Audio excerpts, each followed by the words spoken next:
De gozo, de fe y de esperanza estamos nuevamente con ustedes, queridos amigos, a través de nuestro pan cotidiano. Tu amigo y servidor, Pastor Pedro Remigio Olivares, te da una cordial bienvenida, esperando que la bendición de nuestro Dios sea contigo y con los tuyos. Gracias, muchísimas gracias por acompañarnos. Este es nuestro pan cotidiano. Padre Celestial, quédate con nosotros. Ilumina nuestra mente, habla nuestro corazón. Habla, Señor, a mi alma, hable tu dulce voz, susurra en tiernas notas, tú no estás solo, no. Quédate, Señor, en nuestro corazón, en nombre de Jesús, amén, amén y amén. El día de hoy te presento la indulgencia de la codicia y la concupiscencia llevan a la ruina. De cierto os digo que uno de vosotros me va a entregar. De cierto os digo que uno de vosotros me va a entregar. San Juan, capítulo 13, versículo 21. Los discípulos habían examinado mutuamente sus rostros al preguntar, ¿soy yo, Señor?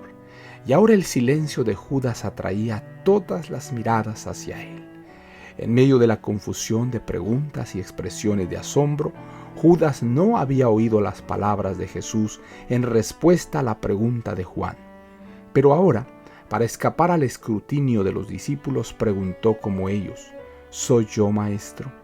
Jesús replicó solemnemente, tú lo has dicho.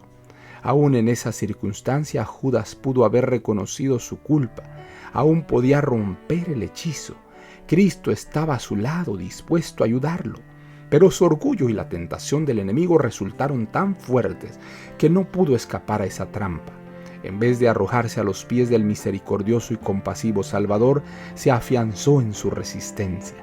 La historia de Judas presenta el triste fin de una vida que pudo haber sido honrada por Dios. Judas había solicitado un lugar en el círculo íntimo de los discípulos. Con gran fervor y aparente sinceridad declaró, Maestro, te seguiré a donde quiera que fueres. Los discípulos anhelaban que Judas llegara a ser uno de ellos. Parecía un hombre respetable, de agudo discernimiento y habilidad administrativa, y lo recomendaron a Jesús como un hombre que le ayudaría mucho en su obra.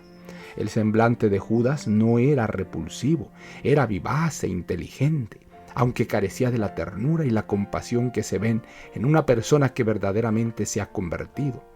Al ministrar a otros, Judas pudo haber desarrollado un espíritu abnegado, y aunque escuchó diariamente las lecciones que Cristo impartía y fue testigo de su vida consagrada, abrigó una disposición a la codicia.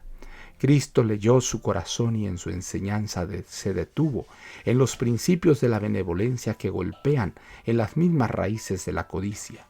Expuso ante Judas el horroroso carácter de la codicia y muchas veces el discípulo comprendió que se había descrito su carácter y señalado su pecado.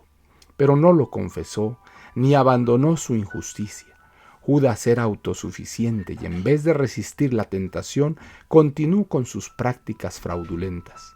Aunque Jesús conocía a Judas, desde el principio le lavó los pies, y el traidor tuvo ocasión de unirse con Cristo en la participación del sacramento.